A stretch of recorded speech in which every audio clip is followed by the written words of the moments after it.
चल रेडी, इसको मत हिलाना।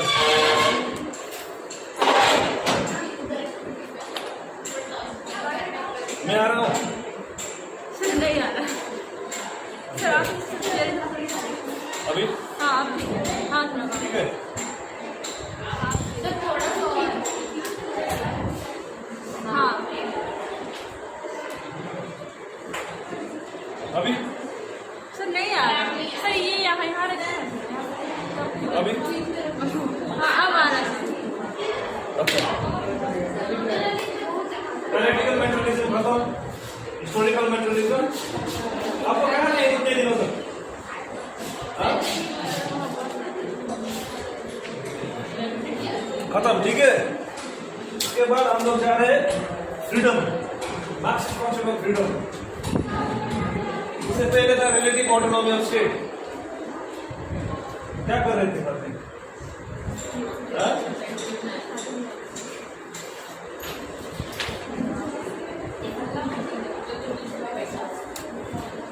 अच्छा, रिलेटिव ऑटोनॉमी ऑफ स्टेट एक बार फिर एक्सप्लेनेशन करता हूं, ठीक है।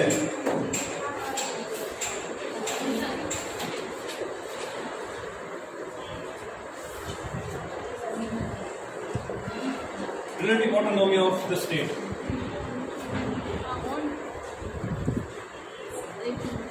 ये है आपके सिलेबस में, है ना? है कि नहीं है? हाँ? तो लास्ट टाइम जो मैंने क्लास किया था वहां पर सिर्फ 3 स्टूडेंट थे इस क्लास में। तो उस क्लास में मैंने रिलेटिव ऑटोनॉमी खत्म करने की प्रयास की और ये खत्म भी हुआ एक्चुअली, ठीक है। लेकिन मार्क्सिस्ट कॉन्सेप्ट ऑफ फ्रीडम समझने के लिए ये समझना वेरी इंपॉर्टेंट है।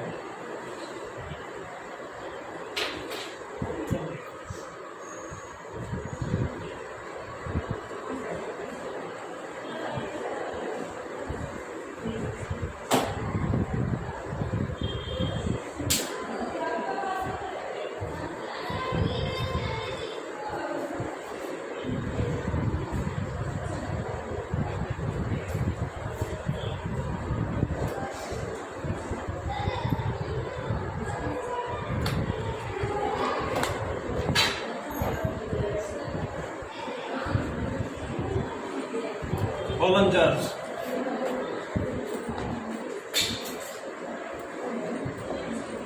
ठीक है। तो रिलेटिव ऑटोनॉमी ऑफ स्टेट जो आपके सिलेबस में है, इससे पहले रिलेटिव ऑटोनॉमी ऑफ स्टेट जो सिलेबस में, ये new Marxism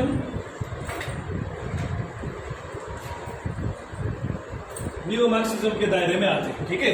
there is a difference between new Marxism and Marxism,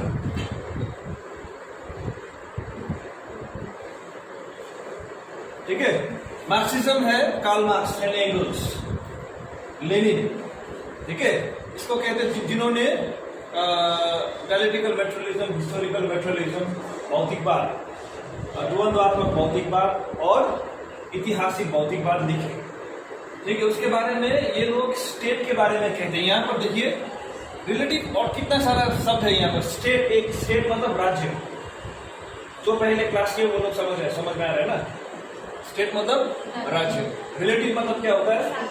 हाँ, सापेक्ष, और ऑटोनॉमी मतलब स्वयं सत्ता। इसका मतलब होता है स्वयं सत्ता, देखो स्वयं सत्ता, ठीक है, ऑफ द स्टेट, ठीक है। और दूसरा है इंस्ट्रूमेंटलिस्ट थ्योरी ऑफ स्टेट। अब मार्क्सिज्म को 2 गुट में बांटा गया, न्यू मार्क्सिज्म, नव मार्क्सिज्म, नया वाला मार्क्सिज्म, और दूसरा है मार्क्सिज्म, पुराना वाला मार्क्सिज्म अथवा ऑर्थोडॉक्स मार्क्सिज्म, जो कार्ल मार्क्स और एंगल्स का समर्थन। इसी मार्क्सिज्म से प्रेरित नया सिद्धांत निकला, थ्योरी निकला ऑफ मार्क्सिज्म, उसे कहते हैं न्यू मार्क्सिज्म। इसमें आता है निकोलस कोलोंजा, रैल्फ मिलीबैंड। मैंने किसी को नोट्स भी सेंड किया था, है ना? समझ में आई वो? हाँ?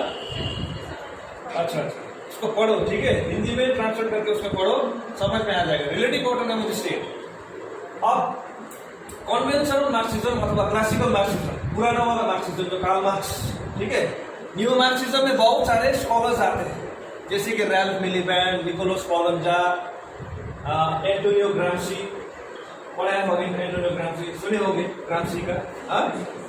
ग्राम्सी का कल्चरल हेजेमोनी एक्सप्लेन किया था, वो भी मैंने, इसीलिए मैं ये लेके आ रहा हूँ कि बाद में सर ये क्लास नहीं हुआ, वो नहीं हुआ, मेरे पास कोई एविडेंस नहीं है, इसीलिए ये कैमरा लेके मैं क्लास कर रहा हूँ। चाहे वो मैंने क्लास किया था, वो किया था, मुझे मालूम नहीं। I have done my class and I have completed my syllabus. Ralph Miliband and Nicholas Poulantzas, Antonio Gramsci, उसके बाद मार्क Horkheimer, Theodor Adorno, Jurgen Habermas, ये बहुत सारे न्यू मार्क्सिस्ट स्कॉलर्स हैं। समझ में एक बात? जो मार्क्सिज्म से ही प्रेरित थे, लेकिन मार्क्सिज्म से सहमत नहीं था। मार्क्सिज्म जो कहते थे उससे, उस थ्योरी से वो लोग सहमत नहीं थे, लेकिन निकला हुआ जो जीन जो है, जरा के थे, रूट्स के थे, वो मार्क्सिज्म से ही प्रेरित हो गए न्यू मार्क्सिस्ट स्कॉलर्स। तो न्यू मार्क्सिस्ट का कहना है relative autonomy of the state, मतलब हिंदी में एक बार बोलिए, सापेक्ष स्वयं सत्ता ऑफ द स्टेट। ठीक है, ऑटोनॉमी कहते थे। जैसे फॉर एग्जाम्पल व्हेन आई से ऑटोनॉमी, कॉलेज में, डीबी कॉलेज में ऑटोनॉमस बॉडी कौन है? प्रिंसिपल क्या है? ऑटोनॉमस बॉडी है। क्यों ऑटोनॉमस बॉडी?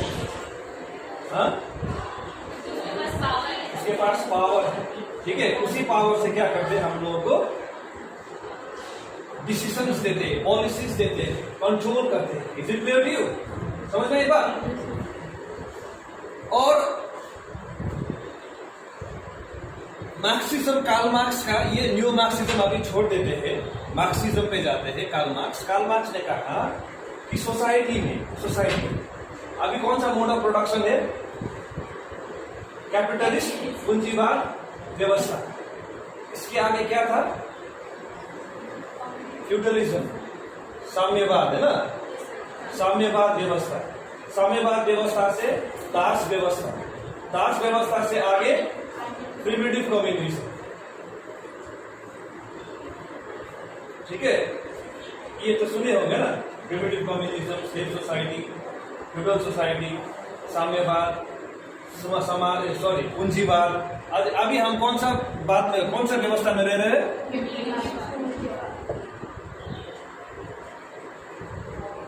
व्यवस्था।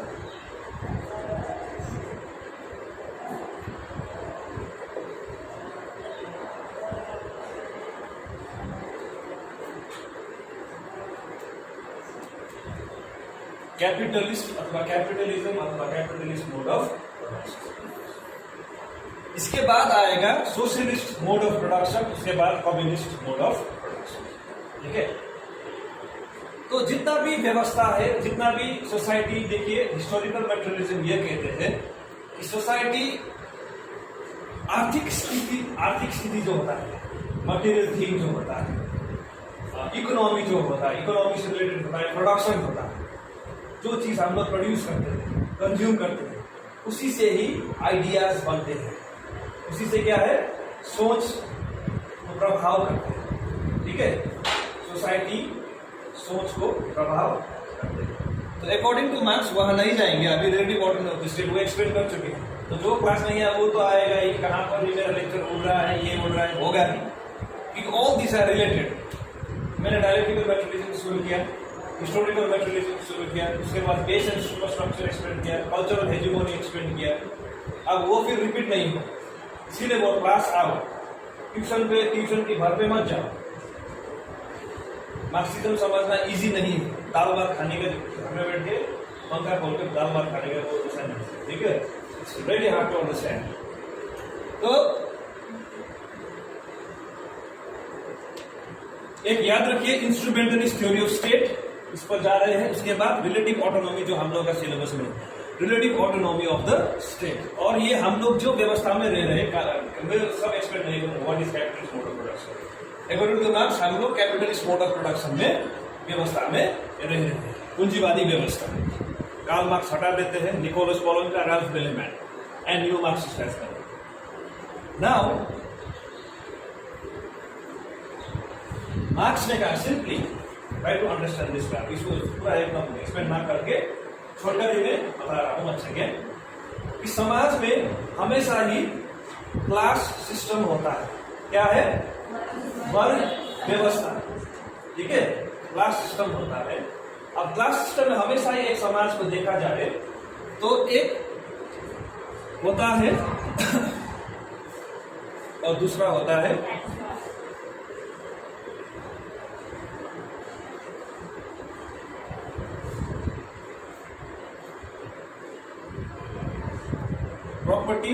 प्रॉपर्टीलेस। सिंपल शब्द में रिच एंड, समझ में एक बात? अगर इतिहास में भी आप बैक में जाइए, हर एक समाज को निकालने की कोशिश कीजिए। ये कार्ल मार्क्स कह रहे हैं कि हर एक समाज में दो क्लास होता है, एक होता है हैव्स और दूसरा होता है हैव नॉट। एक होता है प्रॉपर्टी, एक होता है प्रॉपर्टीलेस क्लास। एक होता है रिच, एक होता है, ठीक है। जैसे हम लोग आज पूंजीवाद, राइट नाउ, आज के प्रेजेंटली हम लोग कैपिटलिस्ट समाज में रहते हैं, उसको कहते हैं कार्ल मार्क्स पूंजीवादी व्यवस्था। तो पूंजीवादी व्यवस्था में कौन है? Capitalist and प्रोलिटारियट्स।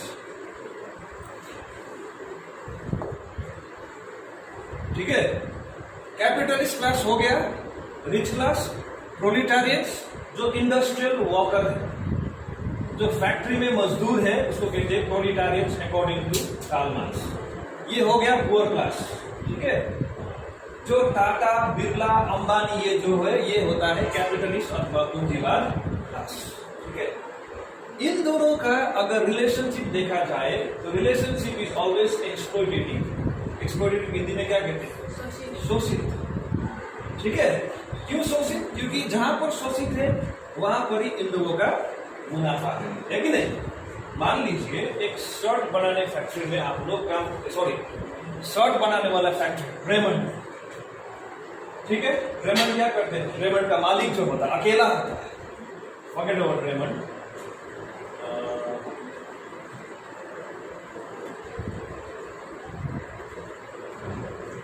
टाटा, रतन टाटा पूंजीवाद, इज ए कैपिटलिस्ट। कौन है? आपकी Ratan Tata is a capitalist, पूंजीवाद। अब रतन टाटा क्या करते हैं? कारखाने उसका है, जमीन उसका है, नेचुरल प्रोडक्ट्स उसका है। लेकिन कार बनाने के लिए 90% काम किसको करना पड़ता है? प्रोलिटारियट्स, इंडस्ट्रियल वर्कर, जो टाटा के कारखाने में काम करते हैं। और वहां से जितना भी मुनाफे आते हैं, ठीक है, ओनली 10%, 100% में only 10% will go as a salary for the proletariats. समझ में एक बात? 90% जो है वो कौन ले जाते हैं? पूंजीवाद। समझ में एक बात? अब यही पर ही गड़बड़ी, इसको कहते हैं सरप्लस थ्योरी अथवा सरप्लस वैल्यू। अब यहां पर भी नहीं है सरप्लस वैल्यू, क्या बोल रहे हैं? इसीलिए क्लास में आइए, इसको कहते हैं surplus value.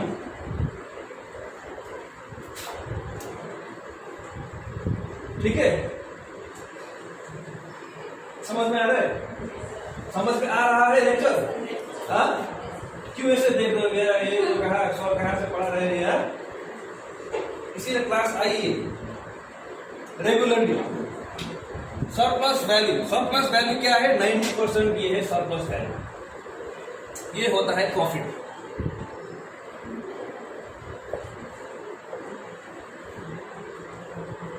Labour theory of value सुने हैं? सुना है?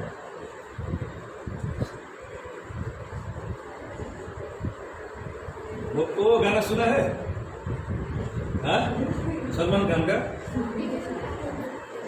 नया गाना लेबर थ्योरी ऑफ वैल्यू। श्रम ही वैल्यू को प्रकट करता है, वैल्यू बनाता है। ठीक है, किसी चीज का मूल्य होता है वो लेबर से होता है। समझ में एक बात? मान लीजिए कि एक लकड़ी का क्या लॉग है, बड़ा सा पेड़ का कटा हुआ, ठीक है, अगर उसमें श्रम लगाए, श्रम लगाने के बाद क्या होता है? टेबल बनते हैं, फर्नीचर्स बनते हैं, है कि नहीं? समझ में एक बात? तो क्या हो रहा है? श्रम से किसी चीज का वैल्यू बन रहा है, ठीक है ना? तो वैल्यू बनाने वाला कौन है? प्रोलेटारिएट्स, श्रम वर्ग, ठीक है। लेकिन मुनाफे लाने वाला, यहां पर ही रिलेशन गड़बड़ी, एक्सप्लॉइटेटिव रिलेशन, ठीक है। रतन टाटा कभी ये नहीं कहते हैं कि जितना भी लेबरर्स है मिल बांट के खाएंगे। 100% प्रॉफिट हुआ टाटा हैरियर बनाने में। हैरियर नाम सुने हो? गाड़ी का नाम। टाटा हैरियर में जितना 100% मुनाफा हुआ है, जितना भी काम किए हैं श्रम को, बराबर आइए कल घर में बराबर हम लोग 1000 2000 2000 3000 होता है। दिस इज बिकॉज ये प्रॉफिट में ही, ये एक्सप्लॉइटेशन में ही उन लोगों का प्रॉफिट है, ठीक है ना। अब यहां से हम लोग नेक्स्ट कॉन्टेक्स्ट में जाएंगे। इंस्ट्रूमेंटलिस्ट में भूला नहीं इसको, जो नहीं आए इसीलिए मैं बहुत शुरू से ही इसको एक्सप्लेन कर रहा हूं।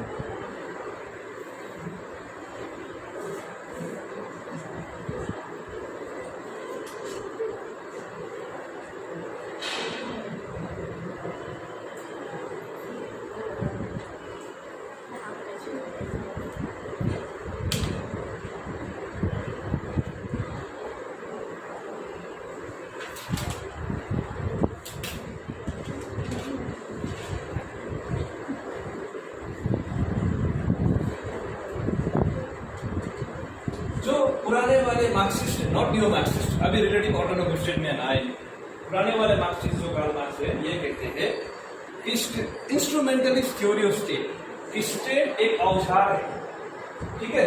किसका औजार है? किसके हाथ में? हाँ बोलो। अच्छा क्यों? क्योंकि अगर स्टेट मार्क्स का मानना है ना, स्टेट है वो हमेशा पूंजीपति पर यानी रूलिंग पार्टी के हितों में काम करता है। अच्छा और बोलो बोलो बोलो। स्टेट जो है ना वो एक्सपेरिमेंट है, मतलब औजार है वर्ग शोषण का। वो वर्ग मतलब शोषण करके ही और चलाता है, शोषण करके ही और देता है। शोषण किस फॉर्म में होता है? फॉर्म होता है ना, टाइप होता है, किस टाइप में होता है शोषण?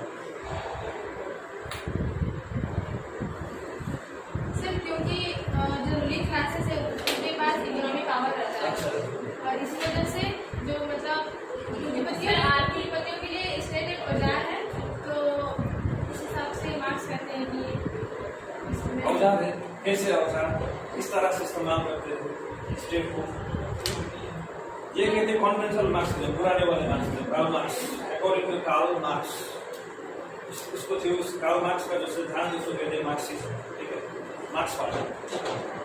तो मार्क्सवाद का कहना है, मार्क्सिज्म का कहना है, अगर स्टेट, देखो यहाँ पर हम relative autonomy of the state कर रहे हैं। तो इससे पहले था इंस्ट्रूमेंटलिस्ट थ्योरी ऑफ स्टेट, जो मार्क्सवाद और मार्क्सिज्म के, ठीक है। स्टेट एक औजार है, स्टेट एक औजार है जो गरीब लोग जो होता है, जैसे इंडस्ट्रियल वर्कर्स जो होता है, उसको शोषण करने के लिए, उसको शोषित करने के लिए स्टेट को चलाते हैं, ठीक है। स्टेट एक political organize, you know what is state? State क्या होता है? Simply forget about Marxism, Marxism का भी भूल जाएंगे। पॉलिटिकल साइंस में स्टेट क्या कहते हैं? Political science, political science state क्या है?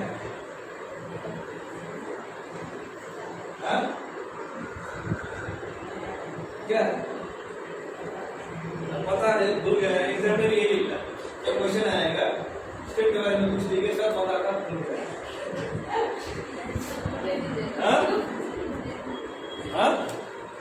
बोलो, ये तो पांच किलो में पड़े थे। तुम बोलो क्या करने के लिए फिर? तुम बोलो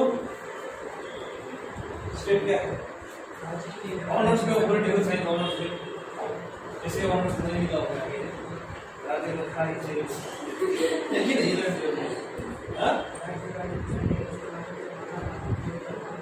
डेफिनेशन में बताओ, सिंपल बोलो, सिंपल बोलो।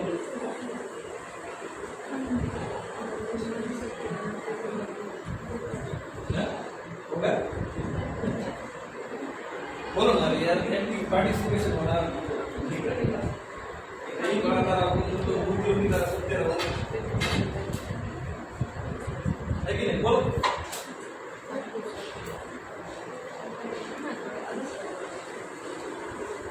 2 रुपया दो, बोलो कितना रुपया सोने में? बोलो ना क्या? हाँ? आइए पधारिए। सर जमा कर रहे इसको हैं। साइड से हाँ साइड से। Good afternoon sir. जमा करना था, इसीलिए क्लास भरा हुआ है। I now I get it. हाँ तो यही बात है। यही बात।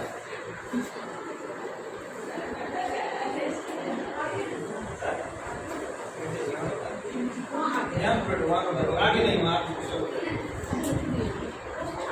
बैठ जाओ तो आगे बैठो।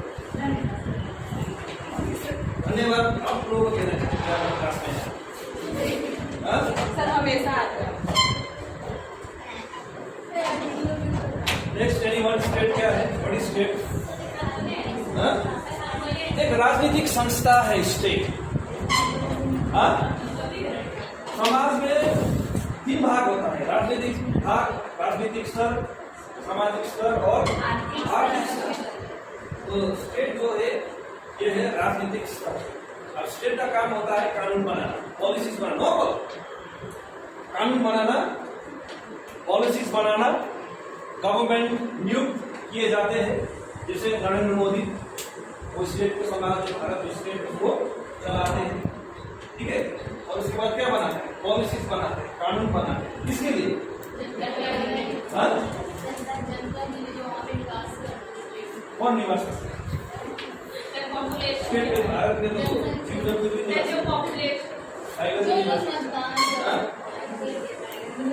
एक विवेकशील प्राणी रहते हैं, इंसान है कि नहीं?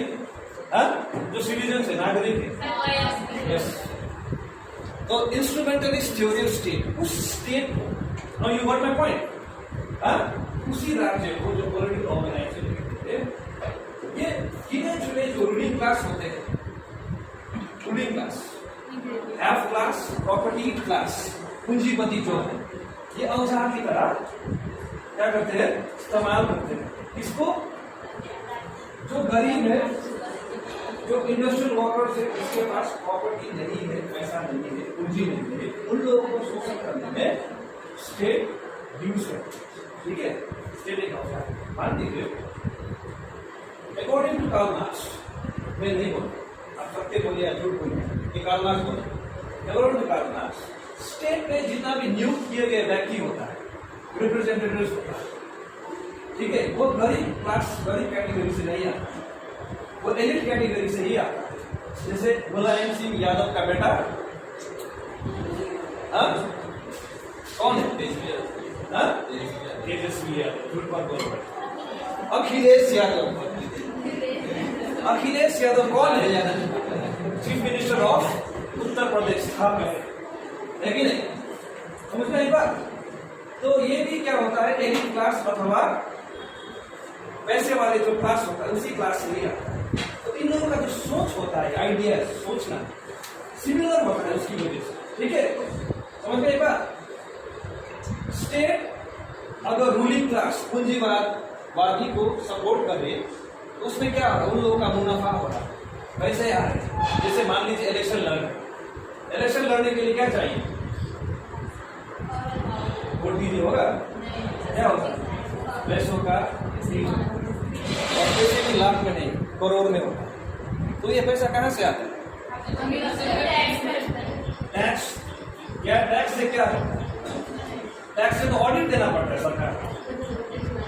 ये तो जितना भी रूलिंग क्लास पूंजीवाद जो होता है, ये लोग सपोर्ट करते हैं। पैसा कितना चाहिए?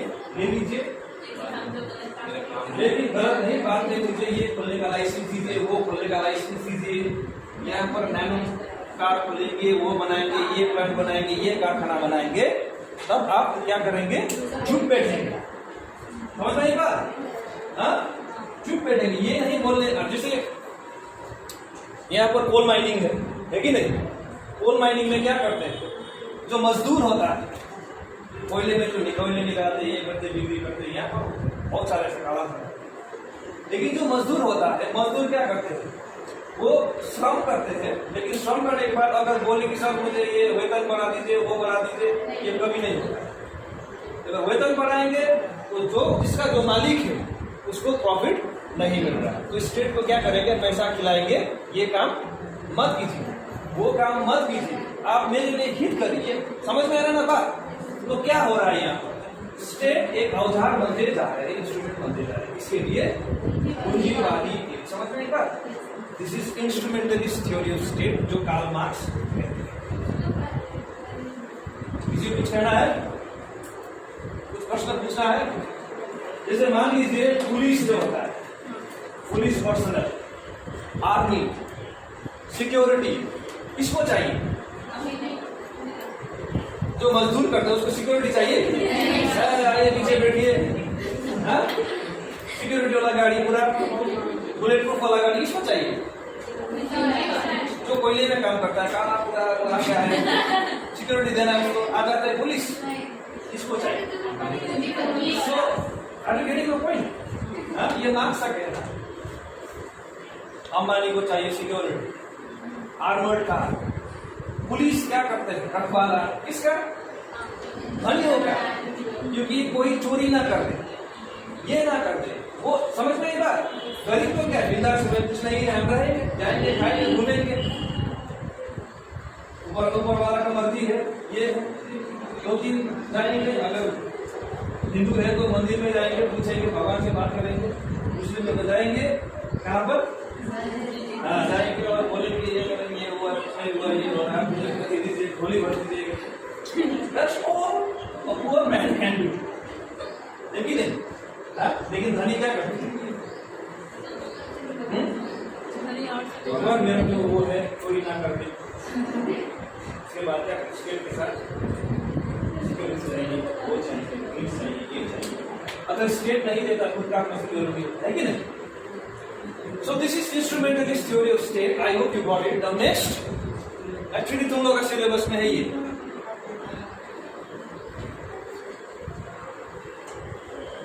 Relative autonomy of the state. Relative मतलब अगेन हिंदी में सापेक्ष।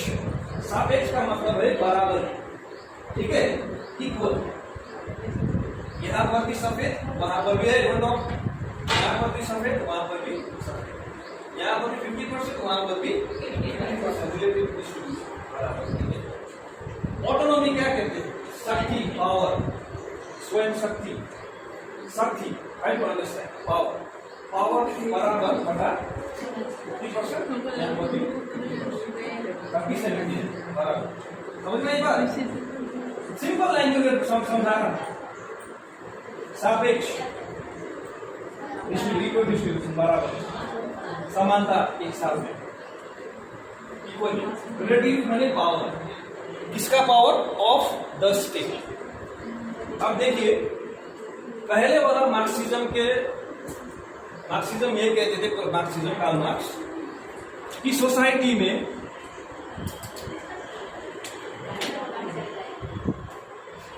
अरे क्या होता है,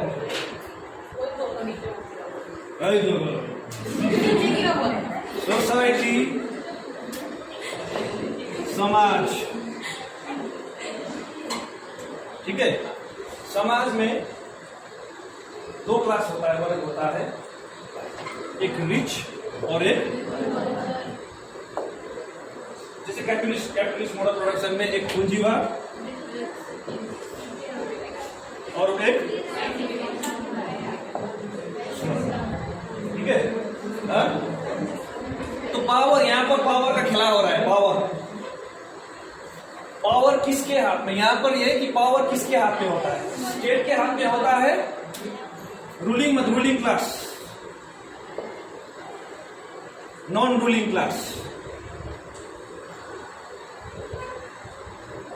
नॉन रूलिंग क्लास मतलब पुअर, श्रम, रूलिंग क्लास मतलब रिच, पूंजीवाद, ठीक है। अब पूंजीवाद के हाथ में सोसाइटी का जो पावर होता है, सब पूरे उसके हाथ में है, according to Karl Marx. State भी एक पावरफुल इंस्टीट्यूशन है, लेकिन क्या करते हैं? रूलिंग क्लास का पावर ज्यादा होने की वजह से स्टेट का पावर कोई वहां पर मायने नहीं रखता, इंपॉर्टेंस। लेकिन relative autonomy of the state का समर्थक है वो ये कहते हैं कि ना भैया मार्क्सिज्म आप गलत बोल रहे हैं, भैया जी आप बहुत गलत बोल रहे हैं।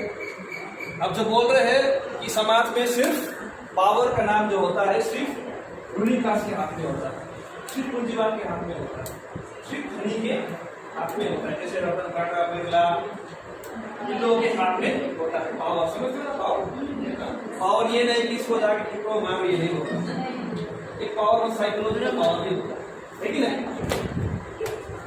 मान लीजिए से फॉर एग्जाम्पल कल अंबानी आ रहे कॉलेज में, हम लोग कॉलेज में, डिग्री कॉलेज में नहीं आएगा, लेकिन तो साइकोलॉजिकली क्या होता है ना, अंबानी है ये, लेकिन एक साइकोलॉजिकल अंबानी के नहीं बोलेगा, झापड़ देंगे, देंगे, तो ऑटोमेटिक रास्ता छोड़ देते, ये कर देते वहाँ, लेकिन नहीं, उसके पास पर्याप्त मात्रा में पैसा है, पैसा होने की वजह से और साइकोलॉजिकल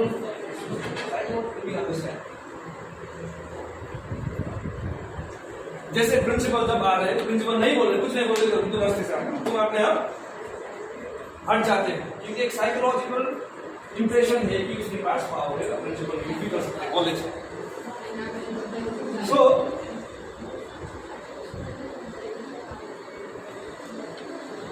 तो मार्क्सिज्म ने क्या कहा था, सिर्फ रूलिंग क्लास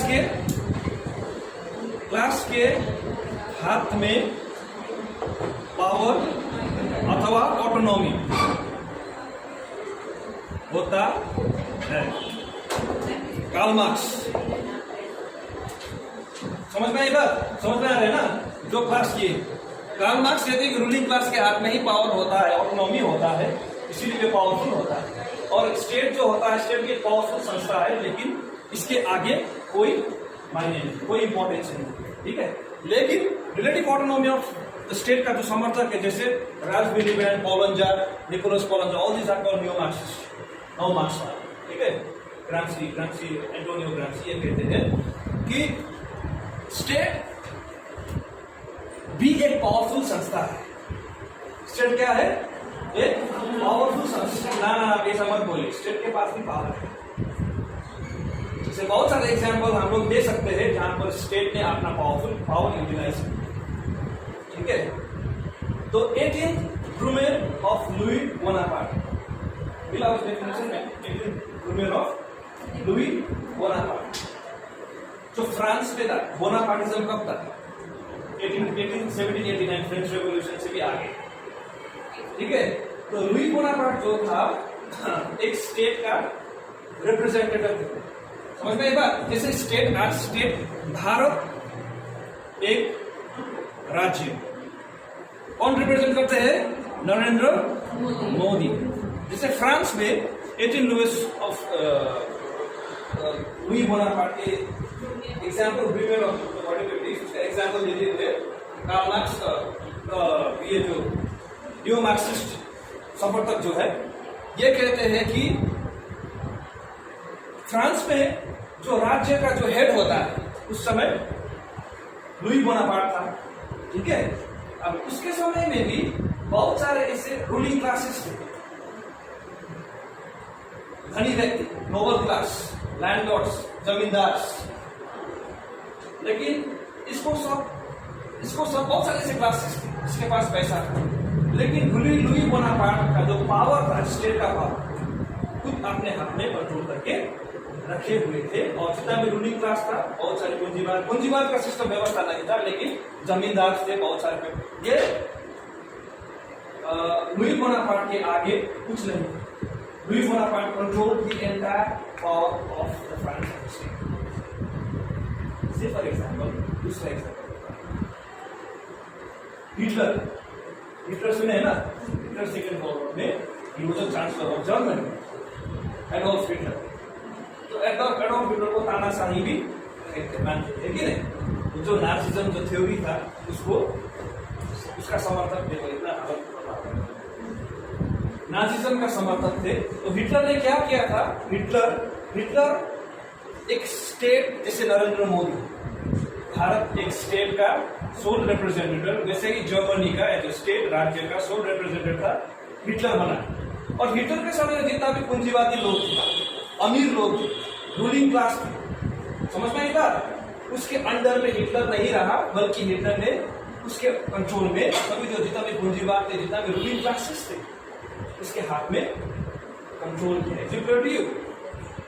अब इसका कहना ये, मेरा ये एक्सप्लेन करने का तात्पर्य है कि power is divided between state and ruling class.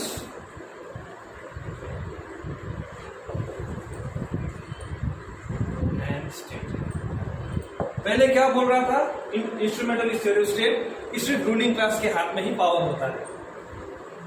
अब ये रिलेटिव ऑटोनॉमी स्टेट कहते हैं ना, स्टेट भी एक पावरफुल इंस्टीट्यूशन है, पावरफुल संस्था है। अगर स्टेट चाहे तो रूलिंग क्लास के खिलाफ भी जा सकते, जैसे टाटा, इंडिया, रिलायंस, जितना भी जो पूंजीपति जो है उसके खिलाफ जा सकते हैं और independent powerful body as a independent powerful body project कर सकते। समझ में आ रहा है बात कि नहीं आ रहा? समझ में आएगी जो जो कहने की मतलब कहने की कोशिश कर रहा, इसके लिए पढ़ना पड़ेगा, सिर्फ से नहीं होगा। मैं आज एक लिंक दे दूंगा, पूरा लिंक दे दो सब कुछ, वहीं से ही नोट्स बनाने हैं आप लोग, relative autonomy of the state, ठीक है?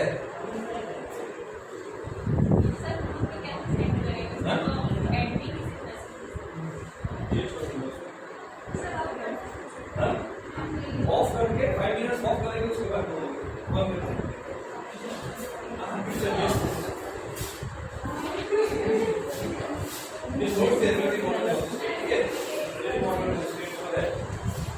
में जो है वो ठीक है। अंजलि क्या है? अंजलि अंजलि अंजलि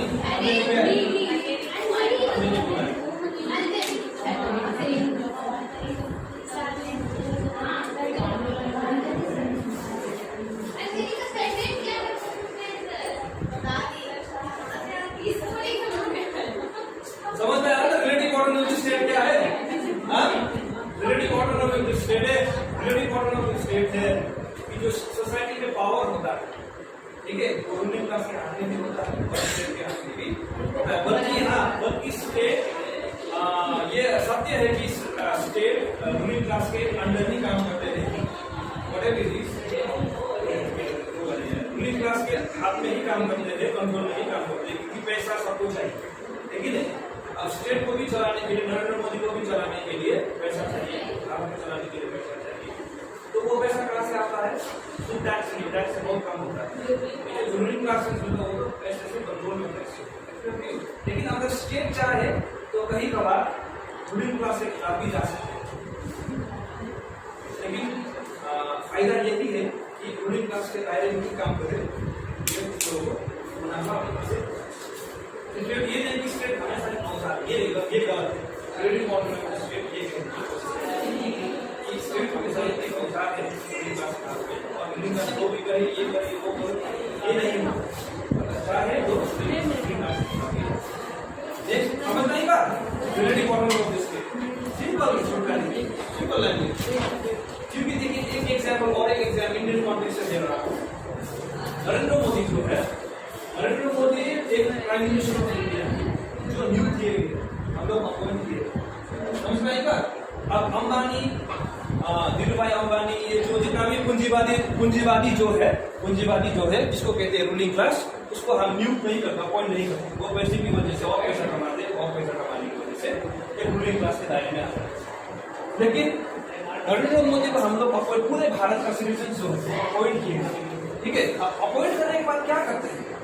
वो कानून बनाते हैं, पॉलिसीज बनाते हैं, तो जितना भी गरीब जो है भारत में, उन लोगों को मुनाफा, उन लोगों को फायदा हो, जैसे Beti Padhao, free gas subsidies, समझ में एक बार? गैस सब्सिडी दे दिया, क्या क्या अपने जगह पॉलिसी बनाते, इसके पास जैसे हेल्थ फैसिलिटीज होता है, कॉलेज में गवर्नमेंट कॉलेज होता है, गवर्नमेंट स्कूल होता है, प्राइमरी इंग्लिश स्कूल होता है, मिड डे मील होता है। इसका मकसद क्या होता है? इसका इसका मकसद क्या है? क्या मिड डे मील देते हैं फीस को, इसका मकसद हाँ ना simply don't go to that extent. इसका सिंपली मकसद क्या होता है? मकसद नहीं, इसका मतलब क्या है? हेल्प करना, वेलफेयर करना स्टेट का है ना, स्टेट का। अब ये जो वेलफेयर स्टेट स्कीम जो काम कर रहे हैं, हम लोग उसके पास पावर इसीलिए तो मानते हैं कि नहीं? कल वो आज 12 बजे के बाद 500 और 1000 रुपए का नोट बंद, और हम लोग कल मानते थे। क्यों मानते थे? पावर समझ रहा है? ये तो कोई अंबानी नहीं बोल रहे, कोई वो नहीं बोल रहे, ये नहीं बोल रहे, कि नहीं? ना रूलिंग क्लास बोल रहे, ना कोई ये विजय माल्या बोल रहे, ना कोई रतन टाटा बोल रहे। ये तो सिर्फ स्टेट का अथॉरिटी बोल रहे हैं कि कल 12 बजे के बाद 500 और 1000 रुपए का नोट बनाना, और हम मानते हैं इसीलिए यहाँ पर आता है कि जो मार्क्स कहते हैं कि हमेशा स्टेट पूंजीवाद के अथवा रूलिंग क्लास के हित में ही काम करते हैं, कंट्रोल में ही काम करते हैं। ये गलत पावर जो सोसाइटी में डिवाइड किया, स्टेट के पास भी है और रूलिंग क्लास के, ये कैसे रिलेटिव पावर है, ठीक है? फिर अब घर में जाके वो जो लिंक देता है उसको पढ़िए, ठीक है? हाँ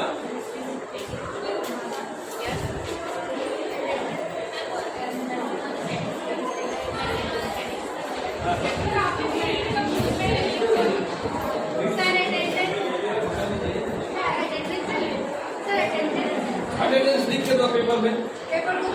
अटेंडेंस यही हो गया, अटेंडेंस 1 2 3 4 5 6 7 8 9 10 11 12